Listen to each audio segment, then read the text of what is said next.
Every country really needs to look through these KYC, Know Your Customer rules, to make sure that customers are able to prove who they are.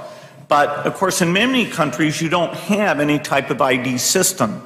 And the lack of an ID system is a problem, not just for the payment system, but also for voting and health and education and taxation.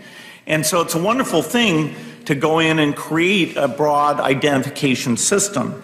Again, India is a very interesting example of this, where the Aadhaar system, which is a 12-digit identifier that's correlated to biometric measures, is becoming pervasive throughout the country and will be the foundation for how we bring this low-cost switch to every mobile phone user in India.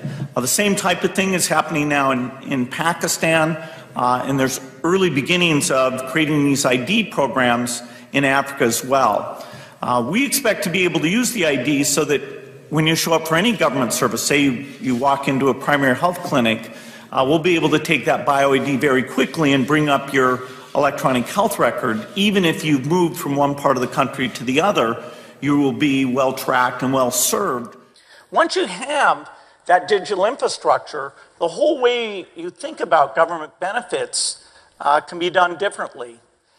Over time, all of these transactions will create a footprint. And so when you go in for credit, the ability to access your history, that you've paid your utility bills on time, that you've saved up money for your children's education, all of those things in your digital trail, accessed in an appropriate way, will allow the credit market to properly score the risk and therefore loosen up more money for investments, not only in the agriculture sector, but for all the entrepreneurs in the country. The different parts of this population control grid fit together like pieces of a jigsaw puzzle. The vaccination drive ties into the biometric identity drive, which ties into the cashless society drive. In Gates' vision, everyone will receive the government-mandated vaccinations, and everyone will have their biometric details recorded in nationally administered, globally integrated digital IDs. These digital identities will be tied to all of our actions and transactions, and, if and when they are deemed illegal, they will simply be shut off by the government, or even the payment providers themselves. What's happening is that Russia is opposed to the Great Reset, because the Great Reset is a policy based on taking away national sovereignty. The whole idea, that as it was drafted by people like Larry Fink of BlackRock, Mark Carney, the former director of the Bank of England, Klaus Schwab, Prince Charles, the whole idea of the Great Reset is take away from governments the power to invest in their own economy. And the reason they're trying to do that is because there's such a huge debt overload on the whole world. You know, the world is drowning in debt. The biggest banks are holding trillions of dollars of worthless financial instruments. And they're trying to figure out how to keep the situation going with liquidity. But that's what's triggering inflation. And so they move to the next phase. The Great Reset basically says that central banks will take over not only currency and credit policy, monetary policy, but also spending policy, fiscal policy. In other words, the central banks, who are really arms of the biggest private banks and financial institutions, are going to be given the power that used to be in the hands of elected legislatures. It's a banker's dictatorship, as you talked about before. Yeah, a central banker's dictatorship. Yeah. And Putin is like, hell no, this is not, we should all be, hell no, this is not what we want. So Putin's fighting it. And so it's just convenient to go after Putin, because they're going after China, they're going after Putin, they're going after all sorts of, but it's convenient is what you're saying. Well, it's not just convenient, it's essential for them, because you saw what happened at the COP26 conference in Glasgow. The Great Reset is directly connected with the Green New Deal.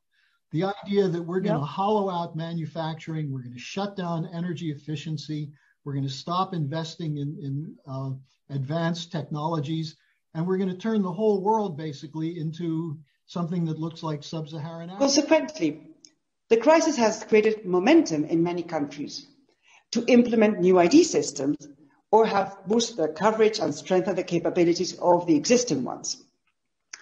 Now, sequencing and coordination are particularly important as the urgency of the pandemic might result in decisions not always being aligned across the government or with global best practices.